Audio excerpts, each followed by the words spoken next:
Hi, I am so happy and grateful to be here at the Elevate Summit, along with these wonderful speakers and participants. And I'm hoping that as you watch, listen, and pay attention to this short presentation, that you'll really learn something that you'll be able to use in your everyday life. Now, the more you listen and learn today, the more you'll want to take the next steps to go to the next level with your life and your business. And perhaps maybe you'll be able to look in the future, say years from now, and look back at this as being the start of your amazing journey. So, I'm here to talk about a subject that everybody needs to know, but so many people are uncomfortable doing. And that subject is negotiations. So, I'm going to share some slides with you today. Let's see, here they are.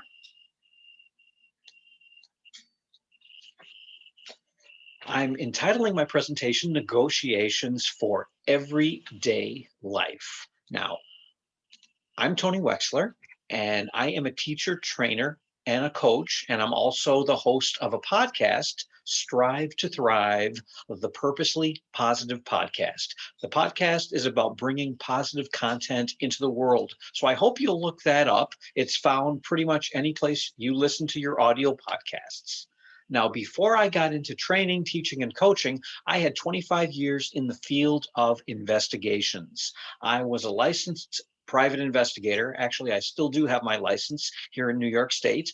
I was a senior investigator for a local county in the government, and I trained hundreds of investigators in the skills I'm going to talk about today and more, including NLP. Now, I was born in Brooklyn. I did some work in radio when I was in high school. I play in a lot of bands, and I've played in bands over the years. So I've worked in that area. And I've also done real estate and mortgage banking before I got into my investigative career. So all of these things are where I've learned the skills of negotiations. So that's why I teach it. And this is why you need to know this skill.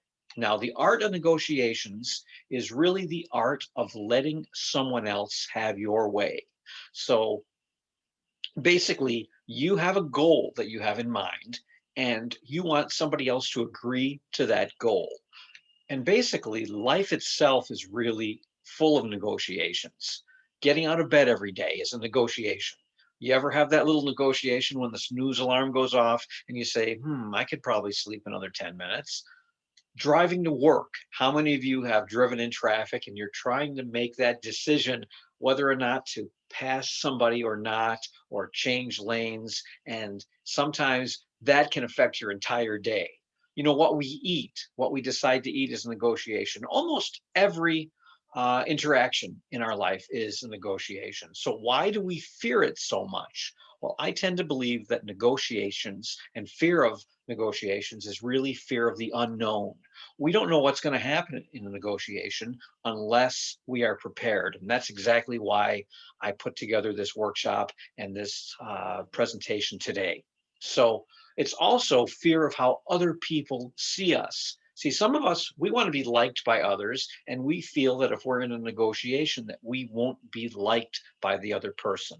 And of course, there's always the fear of conflict. Most of us don't like to have any conflict at all. How many of you have been at that car dealership and you decide you want to pull in and you want to look for a car, and you get that little tingle in the pit of your stomach the minute you see that salesman start walking over towards you because he knows he's going to say those words, what can I do to get you to buy this car today? So I don't want you to fear that anymore. I want you to be prepared in any negotiation. And you know what? If you happen to be on the other side, maybe you are that salesperson and that you want to work with people and you don't want to deal with the fear of being rejected. So there are really ways and things that you can learn from both sides today. So, what we're going to do today and what we want to do in any negotiation is to decide what we want and turn our I want into a negotiation goal. So, for me, in the field of investigations, my I want was I want you to tell me the truth. When I was interviewing a suspect or a witness, I wanted the truth. I wanted to get that confession. You may be looking for a car. So your I want may be I want to pay 15,000 for the car. Or Maybe you negotiate with your boss or your company and you want to raise. Maybe you want to upgrade something like a hotel room. How many of you have ever been able to upgrade a hotel room to get a better room for the same price? Or maybe seat accommodations in a plane. How about you parents out there with small children? I just want you to eat your vegetables. Believe it or not, that's a negotiation. So goal number one is turning your I want into your negotiation goal. Goal number two is to discover as much information as possible from the other person. Now, how do we do that? One of the first tools in negotiation is not to engage in selective listening. And you know what that is, right? How many of you have ever had a conversation with somebody and you're listening not to understand, but you're listening to respond? You're trying to figure out what you're going to say next, and you don't really listen to what the other person is saying. Now, a good negotiator is always listening, and we are always listening to understand. So with that, I'm going to introduce you to some of your negotiation activation tools. And the first thing is your voice. Your voice is very important, especially in a negotiation where we're going over Zoom or maybe over the phone, but even in person.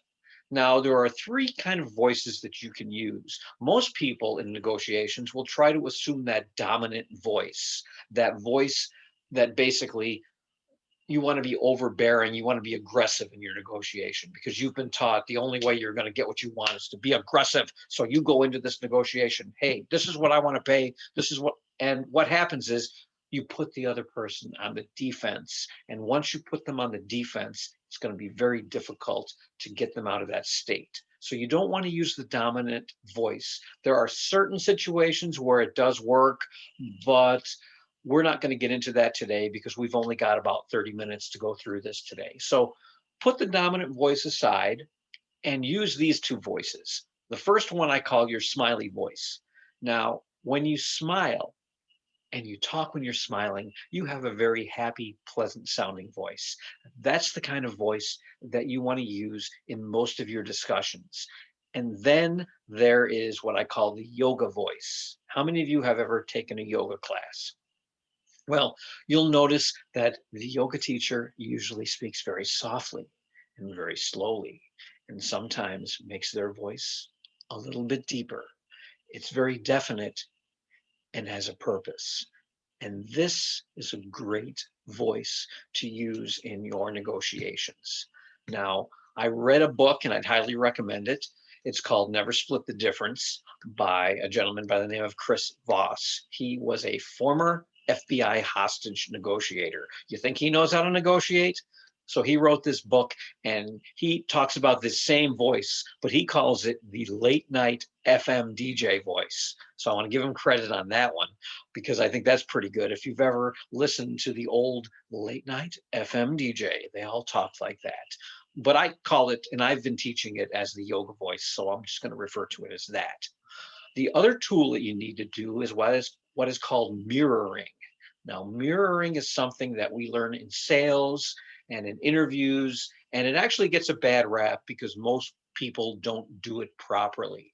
Now, what mirroring is to mirror what the other person is doing. For example, now I don't know how the screen is going to look on this because the way this is being shown, but this is my right hand. So if I were to sit and put my right hand like this and start having a discussion, or maybe I was sitting in the room and you wanted to mirror me, what you would do is you would take the opposite hand because remember, it's like a mirror. So you would take your left hand and you would do that. But the thing is, most people don't know how to mirror subtly enough. Now, it's a whole art form in itself. So I'm just going to say if you can subtly mirror the other person, just get kind of in sync with them. You know, if they do this, or maybe if they cross their legs, I can't show you my legs here now, but if they cross their legs, if you slightly do it, don't over exaggerate it. Don't be exactly like them because sometimes they'll pick it up. But believe it or not, most people don't pick up those subtle changes. But mirroring is also done verbally. and it's even more effective verbally. What I'm going to suggest you do is to mirror the last three words. Now, I'm going to give you some examples of that as we go along today. So, the other thing to do is with mirroring is to use the term I'm sorry before you mirror them.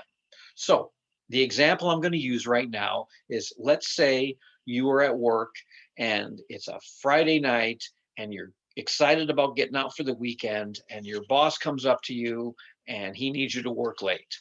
Maybe you're behind in your work. Maybe there's a special project that he got at the last minute, but you have plans for the weekend. So he comes up to you and he says, "Hey, Tony, I need you to work late tonight." So instead of getting all defensive and saying, "What do you mean work late tonight? That's crazy." No, say, you just look at them and say, "I'm sorry, work late tonight." So what you're doing there is you're turning their statement into a question, but you're saying, "I'm sorry" in front of it. And it's very subtle, but what it'll do is it'll provoke a response, and maybe they'll go on and they'll explain to you why you need to work to, why they want you to work late tonight, and that's kind of how that's going to go. So I'll give you a little bit more on that example as we go along, as we get into some of the other pieces of the puzzle here. Now, in a negotiation, everyone has a what's in it for me mindset. Think about it. When you go to, let's say, buy a car or buy a house, you have in your mind what's in it for you, and that's what you want. And the other person has a what's in it for me mindset because they have what's in it for them. So what you have to do is you have to figure out what their what's in it for me is, because that will get you a long way in a negotiation. That'll actually cut through to the heart of the matter, because it really may not be about the thing that you think it is. The price may not be the issue. For example, the house that I currently live in now, when I purchased this house, I was able to get a really good price on it because I found out that the sellers of the house were building a new house and they could not move for at least 6 months. Now, most people, when they're buying a house, they want to buy, they want to move in, they want to close, and they want to get there right away. But knowing that they were building a house and they didn't want to have to move out, because that would have meant they would have had to move everything out of the house, put their house or put their furniture in storage, maybe rent an apartment or go live with somebody else. And that would have been a lot more work. So when I went in to negotiate, I said, "Well, you don't have to be out." And it was May at the time. I said, "So you don't need to be out until October because your new house won't be ready until then. What if we offer that we will rent back their house? We'll close early, like we'll close in June or July, but then for the following several months, we'll rent back that house to them at our cost of what the mortgage would be, and we'll pay less for the house." So we were able to get a better deal because we knew what was in it for them and what they really wanted out of the deal. So another example that I'll use is in my investigation work. I used to go out and have to take witness statements from people. I did a lot of work for attorneys, and the attorneys would call me and they would say, "Hey, here's an accident report. I need you to talk to the witness who's listed on this police report and get a statement from them." Now, when you knock on somebody's door, a lot of times they don't really want to cooperate and they don't think about giving you a statement. They want to avoid that. They don't want to talk to anybody. They don't want to get involved, even though their name's on the witness statement. So what I would do in those negotiations is I would turn around and I would say, "Look, I'm here to see if I can help you get through the situation. See, you're listed as a witness on this police report, and that's public record. So if this case ends up going to court, what that's going to mean for you is you're going to get subpoenaed to go in and testify. You're probably going to have to take off time from work to do that. So all I really want to do is just sit down, maybe take 20 minutes of your time at very most, and just get you to give me a statement. Because if we have a statement, the insurance companies will probably settle we probably won't go to court, and that will get you out of taking a day off from work or having to get a subpoena. Do you think that helped? Because I knew what they wanted was to spend as little time as possible dealing with something they considered an inconvenience. So everyone wants to feel like they have something of value in a negotiation, especially when we're talking about when you're buying or selling something. But the bottom line is empathy is the key in negotiating with someone, because when you speak with somebody, you need to show empathy to them. Now, I put in the slides, do not confuse empathy with sympathy or compassion. And I tell you, when I was interviewing people and people that did pretty bad things, I could show empathy, but I definitely didn't have sympathy or compassion for them for what they were doing. But I could still show empathy, because empathy is basically just simply understanding what the other guy is thinking. You don't have to agree with it. You just have to feel it, show it, and mirror it back to them.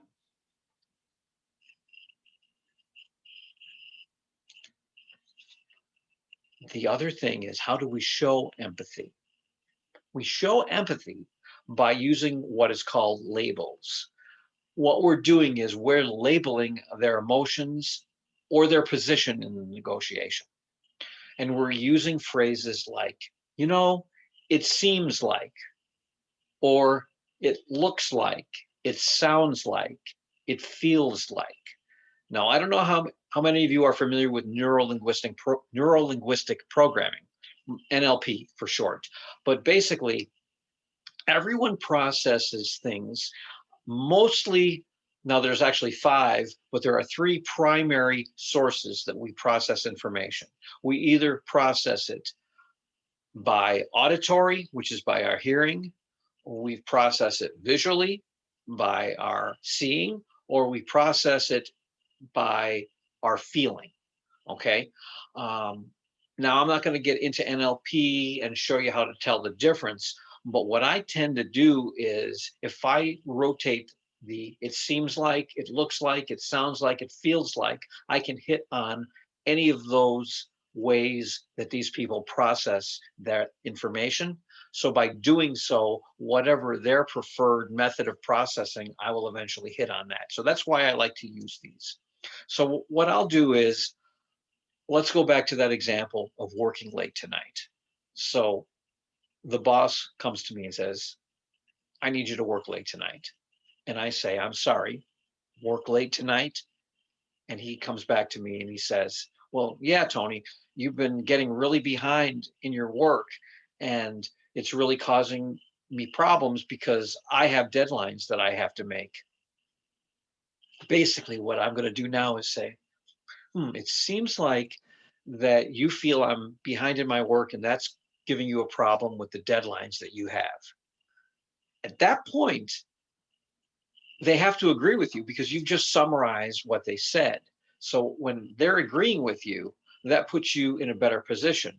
So then you can take the negotiation to the next level and try to find out more of what they want and see if you can come to a better understanding. Does that make sense to everybody? So I'm going to go on because, again, we don't have a huge amount of time today. Now, when I teach a course in negotiation, we'll dig deeper into how these phrases work and how showing empathy can really get you a long way. But one of the ways empathy works and gets you a long way in a negotiation is understanding the phrase "you're right" versus "that's right." Let me dig a little bit deeper. What does somebody mean when they say you're right? How many of you have been talking to somebody, maybe even your spouse, and they want you to do something and they're kind of giving you a hard time about it, and you just want them to go away? You don't want to deal with it. Maybe you want to go watch the game. Maybe you have something else you need to do, or even your boss for that matter. Could be anybody. And you just say, yeah, yeah, you're right. You're right. Well, you don't mean you agree with them. You're just saying, yeah, you're right, and you just want that person to go away. So what you want them to say is yes, or that's right, because that means that what you said is believed to be true and they have come to that same conclusion on their own. So that's why when you summarize somebody's position with, it seems like you really are trying to get this price for this car because you have bills and obligations to pay, and what's more important to you is getting rid of this car versus really um, having it be on the market for a long time. I'm just kind of riffing on that, but you get the idea when you summarize their position. And if you can get them to say that's right and feel understood, again, that will bring you a long way in the negotiation, because you'll get to the crux of what the issue is. This is the meat and potatoes of the issue. This is the main thing that they're looking for. It may not be about the price, or it may not be about certain things. It's all about being understood. Now, this helps greatly when you go to a situation. Let's say you are trying to get on a uh, on a booked flight. Maybe you're flying standby.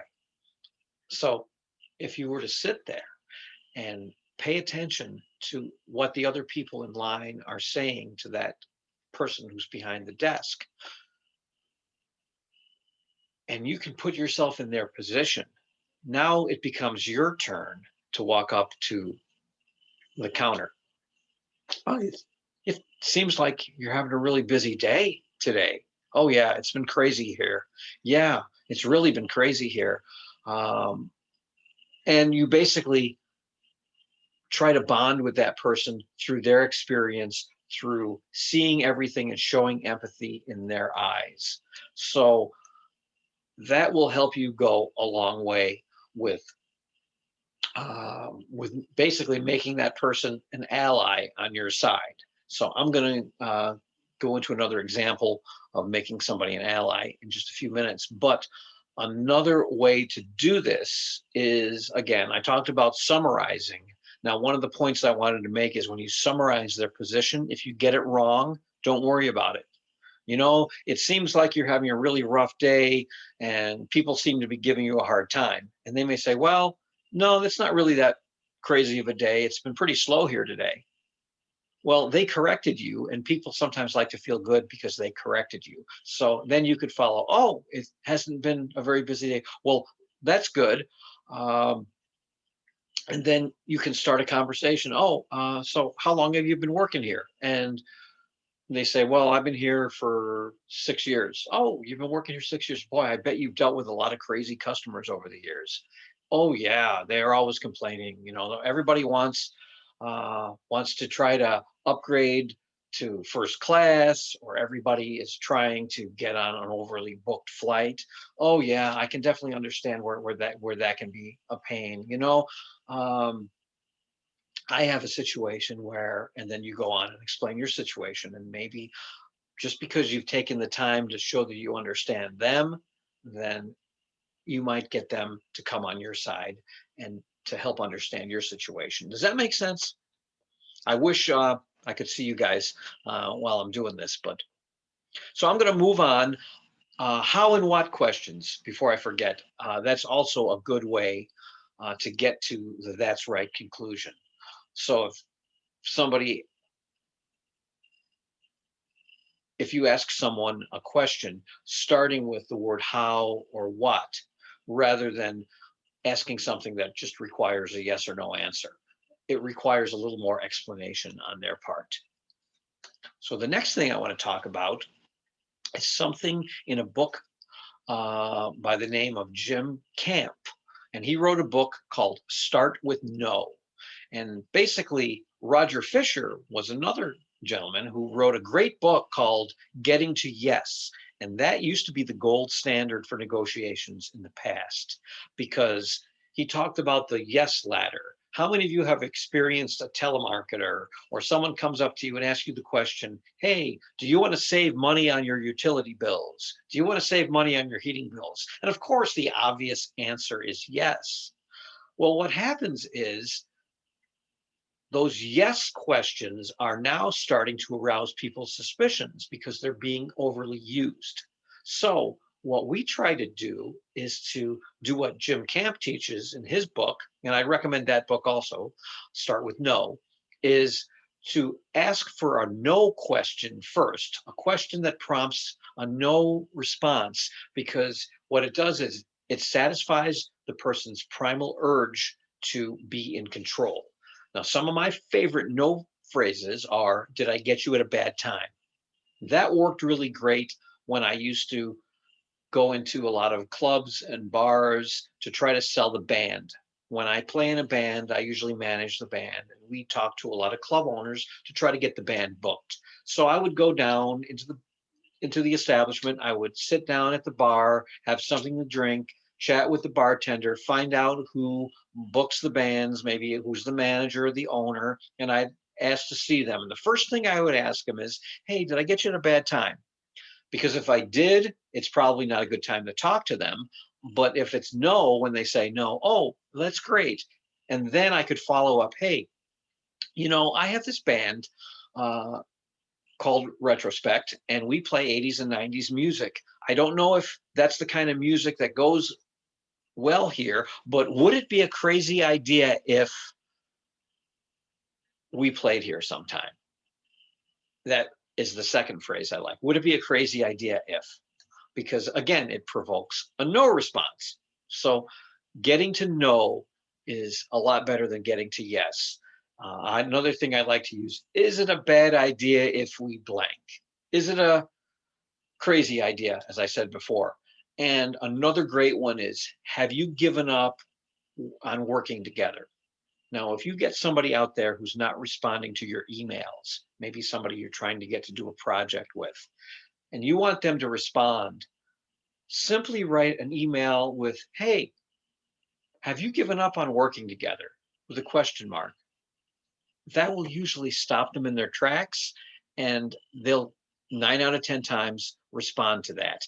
And if the answer is yes, I don't want to work together, then at least you'll have everything on the table. You can work from there. But if they say no, then that gives you permission to start the negotiation again. So a simple format for negotiating prices. And again, we're going pretty quick here, so I hope you're getting some of this. Set your target price for your first offer at 65%, and then calculate 3 increments to raise that price to your target price. So let me give an example, and I'll use simple math here. Let's say I want to go out and buy a new guitar, and I want to pay $1,000 for that guitar. That's as much as I want to pay. So what I'm going to do is I'm going to come up with a target price, which would be the $1,000, and then the first time I get to make an offer to the seller, I'm going to go at 650 or 65%. Why? Because it's going to give it a little bit of a shock value. Like, well, wait a minute, that's a lot less than I expected. And it's a good place to start.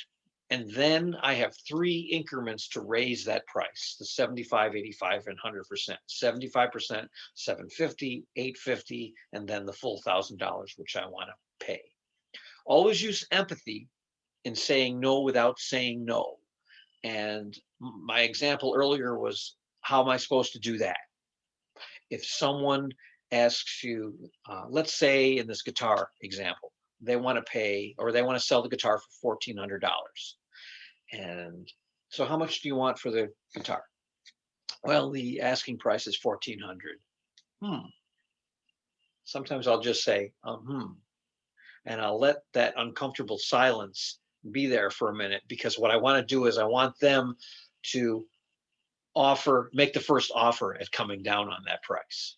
Now, if they don't, fine. But if they do, let's say they say, well, I'd probably take 1350.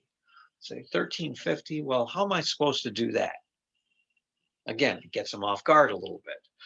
And you haven't really said no, and you've asked them a question and basically given them a reason to respond to try to help you with that response. You've made your problem now into their problem. How am I supposed to do that? Well, I don't know. You could pay me cash. At that point, I would say, well, I've got $650 I could give you in cash right now. At that point, they would probably go, wow, 650, that's like half, that's less than half of my asking price. And what I would do then is just be silent. Let them see if they'll give you another offer. If not, then maybe I'll say, well, I probably could come up with another 100. How about 750?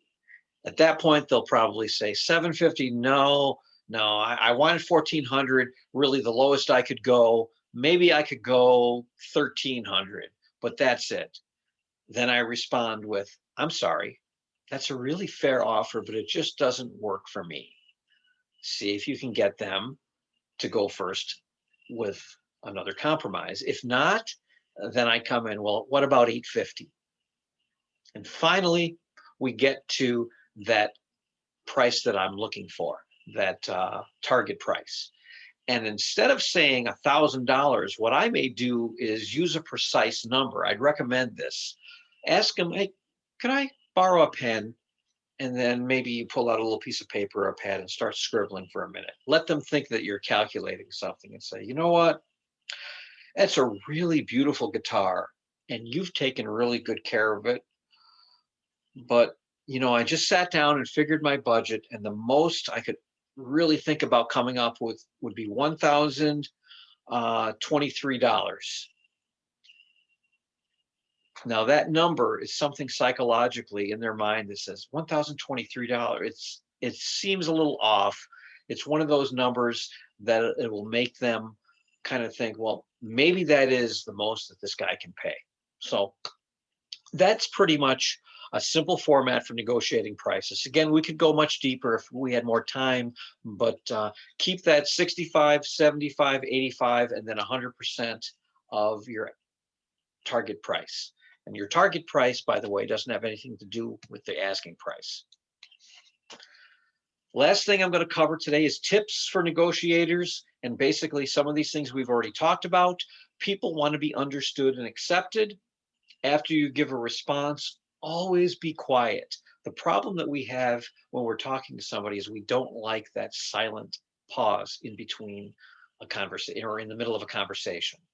But if you're uncomfortable with that silence, the other person is equally as uncomfortable. So make them be the one to break the silence.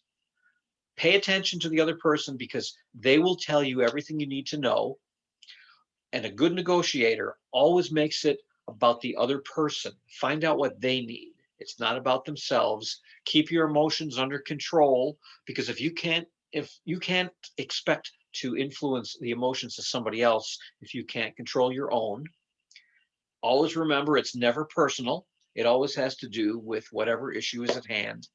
And last pro tip for today is when you compromise, nobody really gets what they want.